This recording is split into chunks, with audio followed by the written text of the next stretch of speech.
नमस्कार दोस्तों।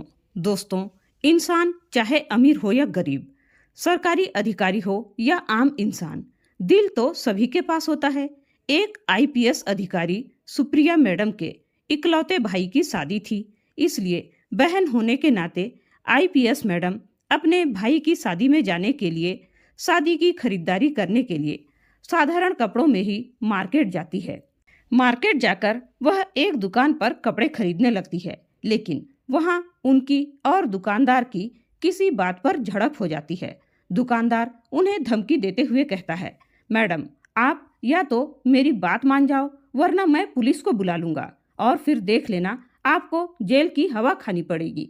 यह सुनकर आईपीएस मैडम मुस्कुराकर कहती है, ठीक है, अगर ऐसी बात है तो आप पुलिस को ही बुला लो, वही आकर हमारा फैसला कर देगी।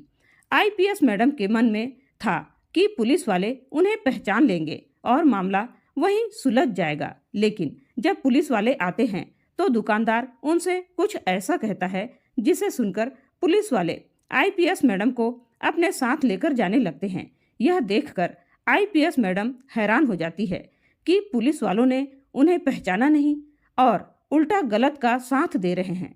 उसके बाद कहानी में कुछ ऐसा होता है जिसकी किसी ने कल्पना भी नहीं की होगी।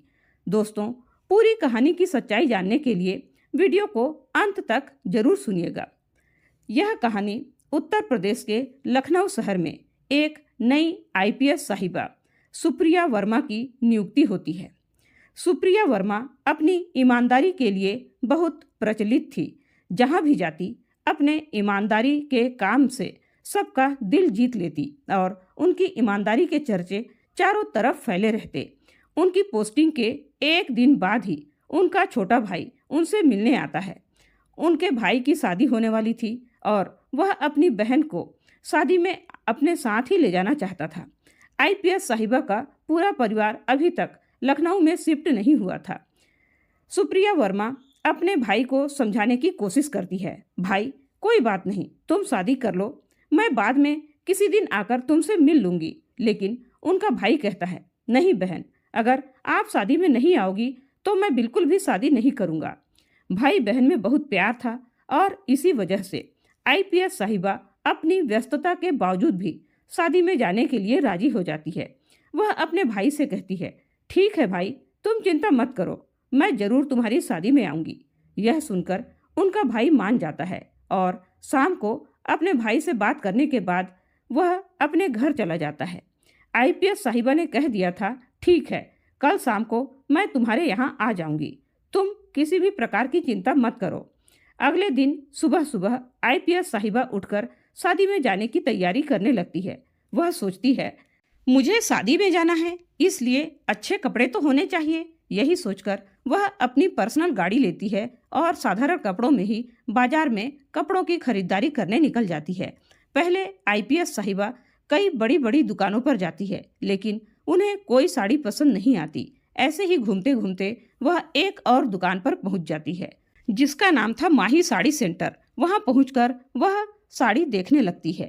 घर से निकले हुए उन्हें 2-3 घंटे हो चुके थे, लेकिन अभी तक कोई साड़ी उन्हें पसंद नहीं आई थी। अंत में माही साड़ी भंडार में ही उन्हें एक साड़ी पसंद आ जाती है। आईपीएस साहिबा उस दुकानदार से उस साड़ी का भाव करने लगती है। दुकानदार कहता है, मैडम जी, हमारी दुकान का एक ही रेट है, आपने बाहर बोर्ड पर देखा ही होगा। इस साड़ी का दाम 3,350 रुपये है। आईपीएस साहिबा साड़ी देख चुकी थी और कहती है, ठीक है, कोई बात नहीं। वह अपने पास से 3,350 रुपये निकालकर दुकानदार को दे देती है। दुकानदार उन पैसों को गिनता है और गिनने के बाद उन्हें अपने पास रख लेता है। उसके बाद वह साड़ी को पैक करके आईपीएस साहिबा को दे देता है। आईपीएस मैडम भी खुशी खुशी वहां से लौटने लगती है, क्योंकि उन्हें जो चाहिए था वह मिल गया था। दुकान से बाहर निकलने के बाद आईपीएस मैडम बाजार में और भी सामान खरीदने लगती है।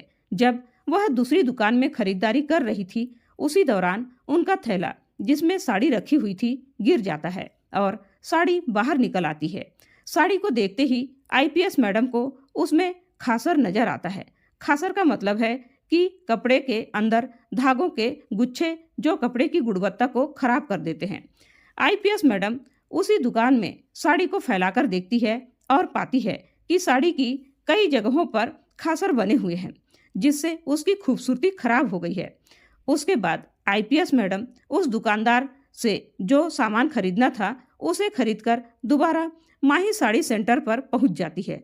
वहां पहुंचकर वह दुकानदार को साड़ी दिखाती है और कहती है, ये साड़ी रख लो और मुझे कोई दूसरी साड़ी दे दो। दुकानदार थोड़ी अनिच्छा से नाक भौं सिकोड़ता है, लेकिन मजबूरी में दूसरी साड़ी दिखाने लगता है। अब तक दुकानदार को नहीं पता था कि यह यहाँ की आईपीएस साहिबा है। आईपीएस मैडम ने भी यह बात जाहिर नहीं की थी। उसके बाद आईपीएस मैडम काफी देर तक दुकान के अंदर साड़ी ढूंढती रहती है, लेकिन आईपीएस मैडम को कोई भी साड़ी पसंद नहीं आती। जब उन्हें साड़ी पसंद नहीं आती तो वह दुकानदार से कहती है, अंकल जी, आपके यहाँ की कोई भी साड़ी मुझे पसंद नहीं आ रही है। आप ऐसा कीजिए, मुझे पैसे ही वापस दे दीजिए, मैं किसी और दुकान से देख लूंगी। तभी दुकानदार पैसे लौटाने से मना कर देता है और दुकान में लगे एक छोटे से पर्चे की तरफ इशारा करता है, जिस पर लिखा था, बिका हुआ माल वापस नहीं होगा, केवल बदला जाएगा। आईपीएस मैडम यह सुनकर हैरान हो जाती है और कहती है, अंकल जी ठीक है, लेकिन मैंने 3,350 की साड़ी खरीदी थी और उसमें कमियां निकली, इसमें आपकी भी तो गलती है। दुकानदार जवाब देता है, मैडम बहस मत करो, हमारे यहाँ का यह नियम है और हम इसे तोड़ नहीं सकते। आईपीएस मैडम कहती है, ठीक है, बिका हुआ माल वापस नहीं होता, लेकिन मैं इसे अभी तक अपने घर भी लेकर नहीं गई हूँ। यहाँ से बस साइड की दुकान पर ही गई थी और वहीं मुझे यह कमी नजर आई, तो इसे वापस करने में क्या बुराई है। लेकिन दुकानदार अपनी बात पर अडिग रहा और कहता है, नहीं मैडम, यह साड़ी वापस नहीं होगी, आप चाहे जो कर लो। उसके बाद आईपीएस मैडम कहती है, नहीं, यह साड़ी आपको वापस करनी होगी, वरना मैं यहाँ से नहीं जाने वाली। ऐसा कहकर वह दुकान में बैठी ही रह जाती है और साड़ी वापस करने के लिए आग्रह करने लगती है। जब दुकानदार देखता है कि यह महिला अपनी बात पर अड़ी हुई है और यहाँ से जाने वाली नहीं है, तो वह पुलिस को फोन करने की धमकी देता है और कहता है, या तो आप यहाँ से चली जाइए, वरना मैं पुलिस को बुलाकर आपको अंदर करवा दूंगा। आप यहाँ मेरे साथ गलत कर रही हैं और यहाँ सीसीटीवी कैमरे भी लगे हुए हैं। जब आपने एक बार सामान खरीद लिया तो यह वापस नहीं होगा। अगर आपको इसके बदले में कुछ और चाहिए तो आप ले सकती हैं, लेकिन पैसे तो वापस नहीं होंगे।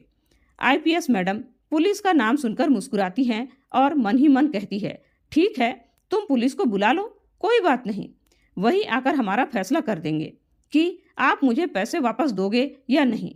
दुकानदार जो सोच रहा था कि पुलिस बुलाने से मामला सुलझ जाएगा, पुलिस को फोन करता है और अपनी समस्या बताकर उन्हें दुकान पर बुला लेता है। उसके बाद आईपीएस मैडम सोचने लगती है, आने दो पुलिस वालों को, आते ही वे मुझे पहचान लेंगे और फिर इस दुकानदार को डांट कर मेरे पैसे वापस दिला देंगे। इसी वजह से उन्होंने अभी तक यह जाहिर नहीं होने दिया था कि वह आईपीएस है, क्योंकि वह देखना चाहती थी कि पुलिस वाले यहाँ कैसा व्यवहार करते हैं और उन्हें पहचानते हैं या नहीं। थोड़ी देर बाद पुलिस वाले दुकान पर पहुंच जाते हैं और दुकानदार से बात करने लगते हैं। दुकानदार उन्हें एक तरफ ले जाता है और चुपके से रिश्वत देता है। पुलिस वाला ईमानदारी से अपना काम करने की बजाय उस महिला के साथ बदतमीजी करने लगता है और धमकाने लगता है। वह कहता है, वैसे तो आप पढ़ी लिखी लगती हैं, लेकिन इस तरह से काम करते हुए आपको शर्म नहीं आती? जब दुकान पर लिखा है कि बिका हुआ माल वापस नहीं होगा, तो आप इसे वापस कैसे करवा सकती हैं? यह सब सुनकर आईपीएस मैडम हैरान रह जाती है। उन्हें इस बात का अंदाजा था कि दुकानदार की गलती थी, क्योंकि साड़ी में डिफेक्ट था। कोई भी व्यक्ति इतनी कीमत में डिफेक्टिव साड़ी क्यों लेगा? दुकानदार को या तो साड़ी वापस लेनी चाहिए थी या किसी तरह का समझौता करना चाहिए था, और अगर वह समझौता नहीं कर सकते थे तो पैसे वापस देने चाहिए थे। यह सब देखकर आईपीएस साहिबा हैरान हो जाती है, खासकर इस बात से कि पुलिस वाले उल्टा उन्हें ही दोष दे रहे हैं और यह भी नहीं पहचान रहे हैं कि वह यहाँ की आईपीएस हैं। आईपीएस साहिबा इस खेल को जारी रखना चाहती हैं, इसलिए वह दरोगा को समझाने लगती है और कहती हैं, दरोगा साहब, मैं कहाँ गलत हूँ? यहाँ पर यह दुकानदार गलत है और आपको इसके खिलाफ एक्शन लेना चाहिए। मेरे पैसे वापस करवा दीजिए। इस साड़ी में दोष है तो मैं इसे क्यों लूंगी? दुकानदार बीच में कहता है, साहब मैंने इन्हें अच्छी तरह से साड़ी दिखाकर मोल भाव किया था। इन्होंने पैसे देकर साड़ी ली और चली गई। अब यह वापस आई हैं, हो सकता है साड़ी बदल कर ले आई हो।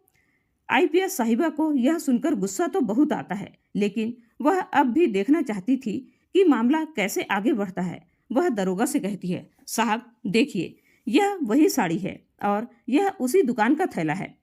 आईपीएस साहिबा कहती है, अगर आपको विश्वास नहीं है तो साइड वाली दुकान तक ही मैं गई हूँ और आप यहाँ के सीसीटीवी कैमरे की रिकॉर्डिंग निकालकर देख सकते हैं।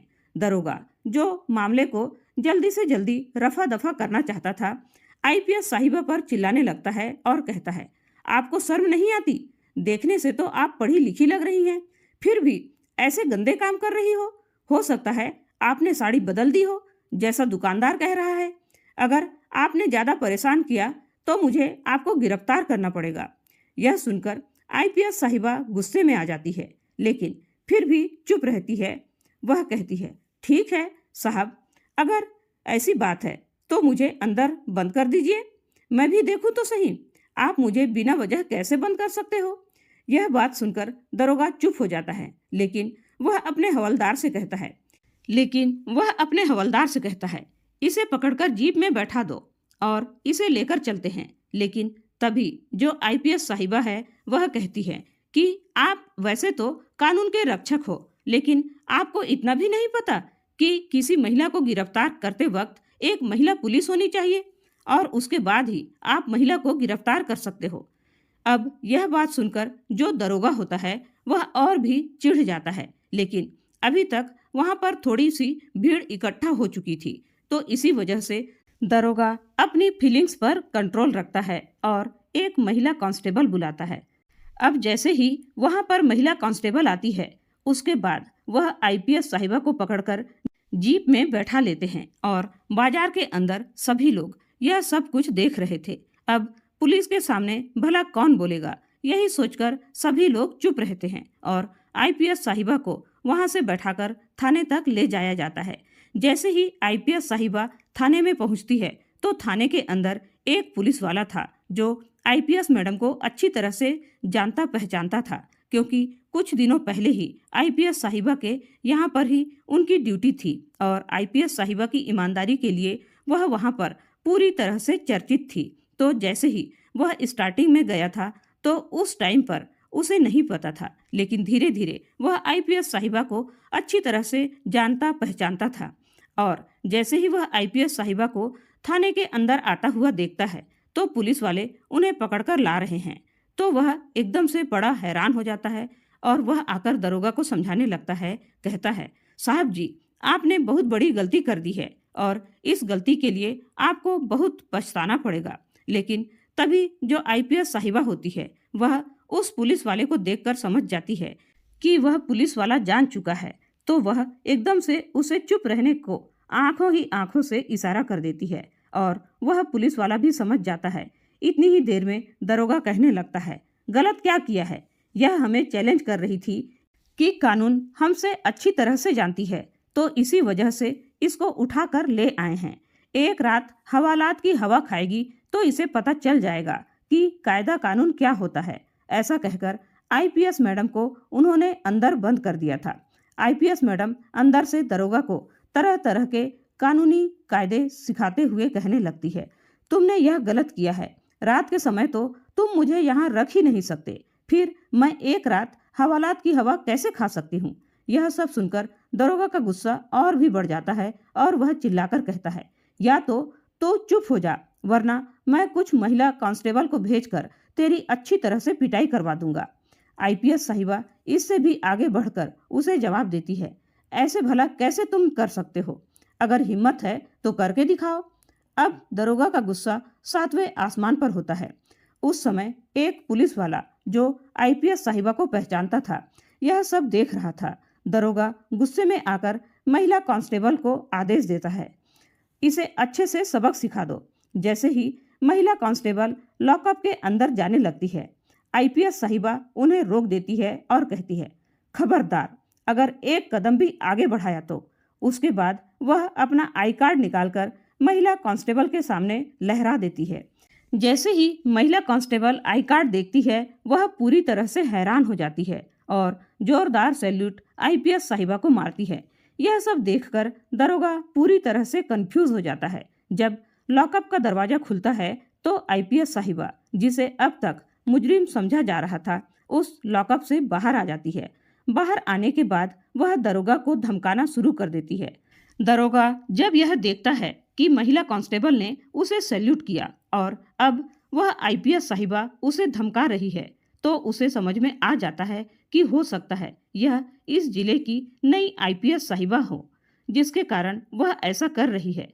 तभी जो पुलिस वाला आईपीएस साहिबा को पहले से जानता था, वह सबको आईपीएस साहिबा के बारे में बताता है और कहता है कि वह कितनी ईमानदार और कर्तव्यनिष्ठ अधिकारी है। आईपीएस साहिबा की बात सुनकर थाने के अंदर जितने भी पुलिस वाले आईपीएस साहिबा को अब तक नहीं पहचान रहे थे, वे सभी एकदम से उन्हें सैल्यूट मारते हैं।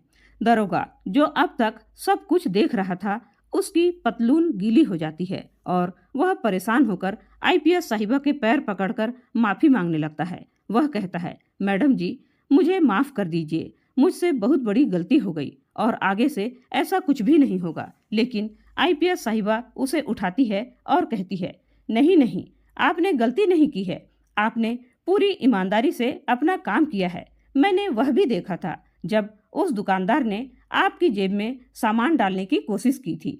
आपने पूरी ईमानदारी से काम किया, इसलिए आपको माफी मांगने की जरूरत नहीं है। तुम बहुत ही ईमानदार हो, लेकिन तुम्हारी ईमानदारी रिश्वतखोरी के प्रति है, न कि सरकार के प्रति।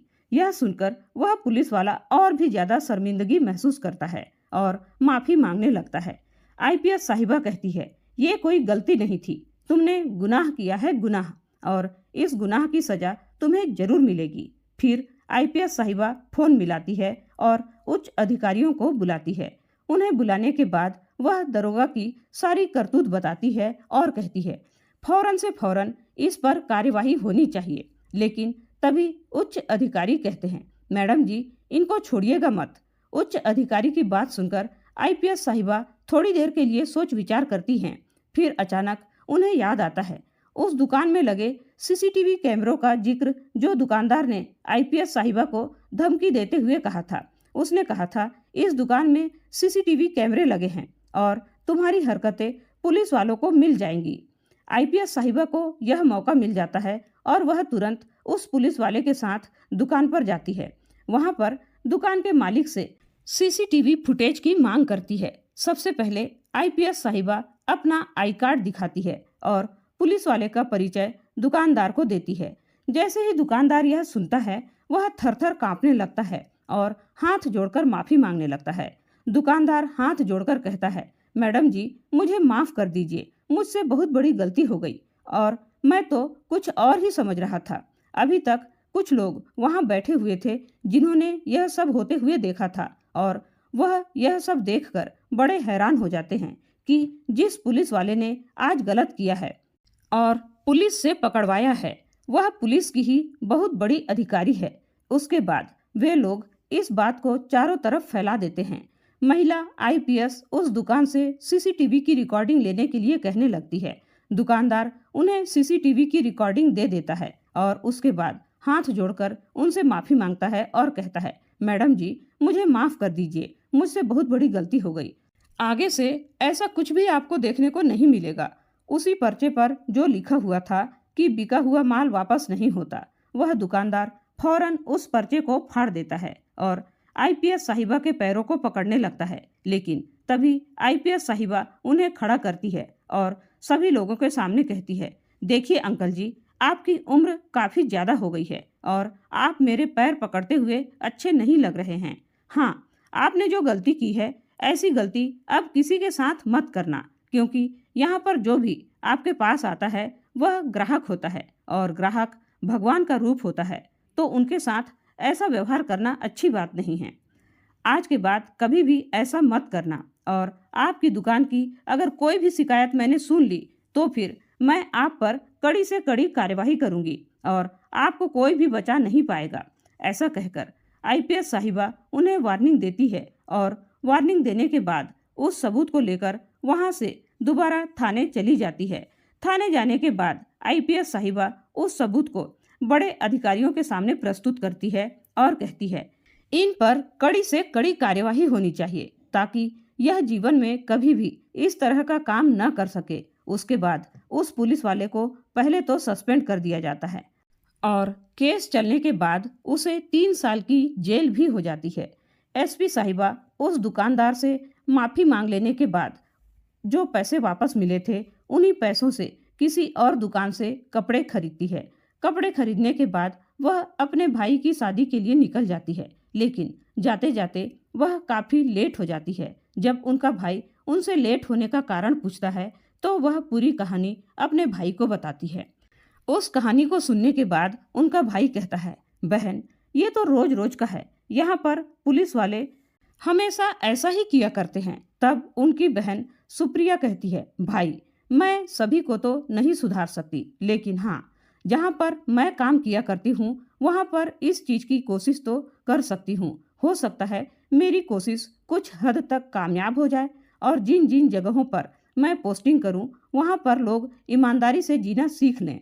उसके बाद आईपीएस साहिबा अपने भाई की शादी को अटेंड करती है और शादी को अटेंड करने के बाद दोबारा से अपनी ड्यूटी पर चली जाती है। अब जितने दिनों तक उनकी ड्यूटी पटना में रहती है उस समय तक वहां पर कोई भी पुलिस वाला रिश्वत लेने से पहले 100 बार सोचा करता है, क्योंकि यह केस सभी लोगों के लिए सामने आ चुका था। जो लोग दुकान पर बैठे हुए थे उन्होंने इस बात को चारों तरफ फैला दिया था और जब यह बात अखबार में छपी तब भी यह केस सुर्खियां बटोर रहा था। लोग इस बात को देखकर बहुत ज्यादा सतर्क हो गए थे।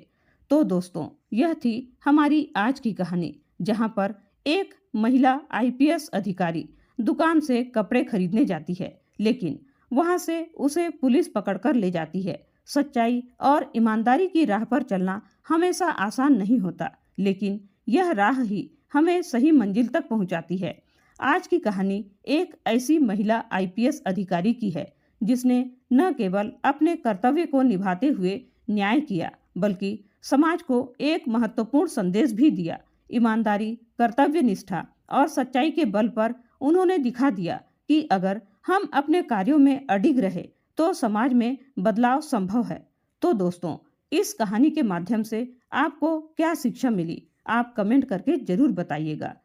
और यह कहानी हमें सिखाती है ईमानदारी और कर्तव्य के प्रति निष्ठा कितनी महत्वपूर्ण होती है। आईपीएस साहिबा की तरह अगर हम सभी अपने काम में ईमानदारी से रहें और न केवल दूसरों के प्रति बल्कि खुद से भी न्याय करें तो समाज में बदलाव लाया जा सकता है। यह कहानी यह भी बताती है कि एक व्यक्ति अकेले में भी बदलाव ला सकता है अगर वह दृढ़ निश्चय और ईमानदारी से काम करता है। तो दोस्तों कोई भी व्यक्ति चाहे वह किसी भी पद पर क्यों न हो, अगर वह अपने कर्तव्यों के प्रति निष्ठावान हो तो वह अकेले ही बहुत बड़े परिवर्तन ला सकता है। आईपीएस सुप्रिया की तरह अगर हम भी सभी अपने जीवन में ईमानदारी और सच्चाई को अपनाएं तो हम न केवल खुद को बेहतर बना सकते हैं बल्कि अपने आसपास के समाज में भी सकारात्मक बदलाव ला सकते हैं कि हमें अपने कार्यों में सच्चाई और ईमानदारी से कभी समझौता नहीं करना चाहिए और इस तरह से कठिनाइयों से सीख लेकर अपनी राह को और बेहतर बनाना चाहिए। तो दोस्तों आज की यह छोटी सी सीख आपको पसंद आई हो तो लाइक और शेयर जरूर कीजिएगा। दोस्तों चैनल में पहली बार आए हैं तो सब्सक्राइब जरूर कीजिए और अपने जीवन में सकारात्मक बदलाव लाने की कोशिश जरूर कीजिए। कहानी को अंत तक सुनने के लिए आपका बहुत बहुत धन्यवाद।